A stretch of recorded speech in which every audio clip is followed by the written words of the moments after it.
How to take pictures in the Performing Arts Center, Part 2. Some examples.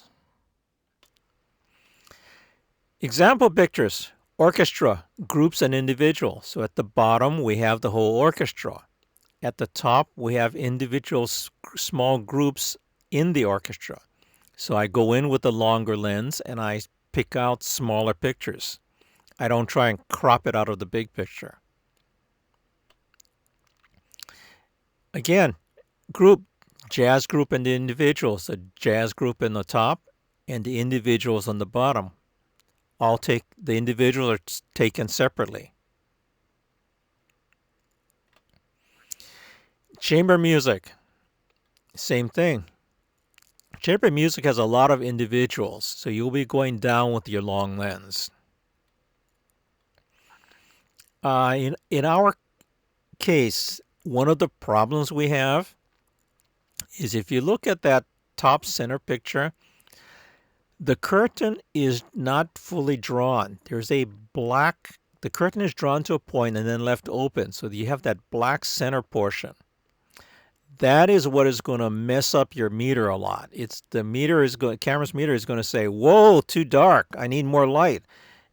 And if you don't catch it, it's going to burn out the faces of the people. Oh, by the way, picture top left. That is a very difficult shot because background curtain is dark purple. Piano is black. You can easily blow out her face if you're not careful with the camera, because the camera is going to say, "Whoa, too dark," and it's going to open up the exposure and her face is going to blow out. Other opportunities. Pre-show, practice in the classroom, many opportunities for stage and pose shots with the students. Backstage activity. You need to check in advance for permission to get back there and how and where to go. Caution.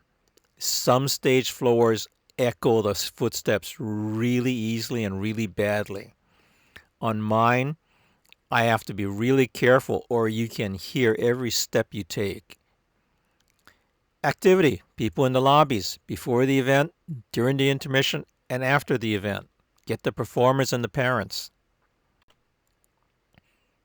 So, in the classroom, these are pictures of the students in the band classroom, orchestra classroom.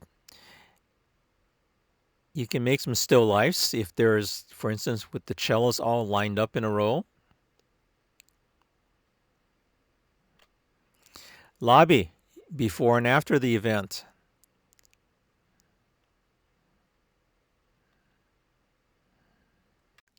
Problems and challenges.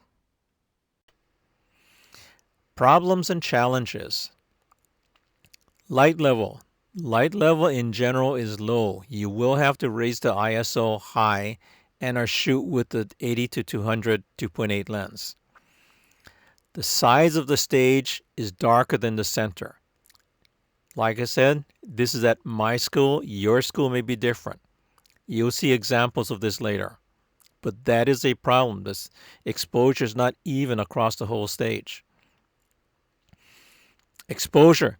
The background will affect the meter. Like I mentioned, a dark background will cause the subject to be overexposed. And when the performers are in dark clothes, the faces could be overexposed also. Color.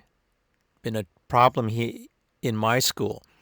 Some of the lights are not white. It's a combination of colors. Red, green, and blue. RGB. Does that set of letters sound familiar to you? Combine RGB together and you get white.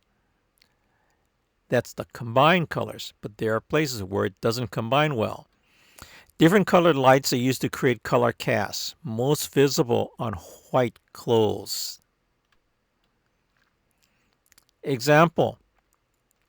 This is the stage lighting. If you notice on the bottom, this one shows it the best. Around the conductor is nice and lit. As you head to the right and left, you notice it gets darker and darker. The percussion on the left side, they're in kind of deep shadow there out there. So you can't get a good exposure of the whole stage. This is what I meant by lighting may be different.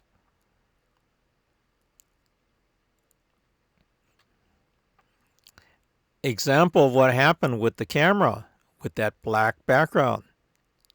Camera read the black background and said, "Whoa, too dark," and it opened up. And this is what happens. You blow out the faces and they just turn white. Black outfit. Boy in the right on the piano. He's in black, piano's black, background's black. Camera's going again saying, "Whoa, too dark." And his face is blown out. Contrast that to the picture of the girl on the left. Camera has been adjusted so her face does not get blown out. That is the danger you have to watch out for when everything is black or dark.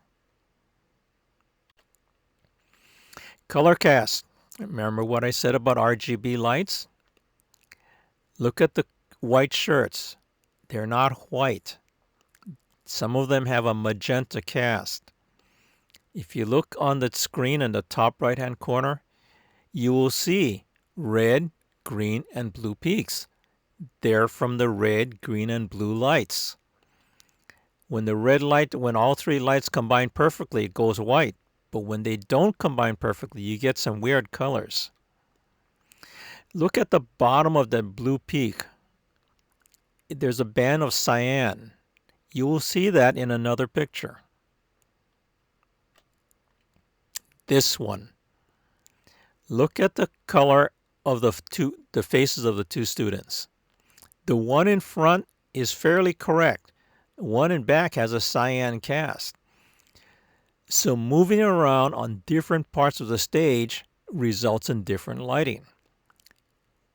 You can't color correct this picture without screwing one or the other up. If I correct for the one in the front, the guy in the back goes cyan. If I correct for the guy in the back, the one in the front will go to a different color. Post-processing. Remove the color cast. Maybe. Color cast may be different at different parts of the stage, so it may not be practical to do it.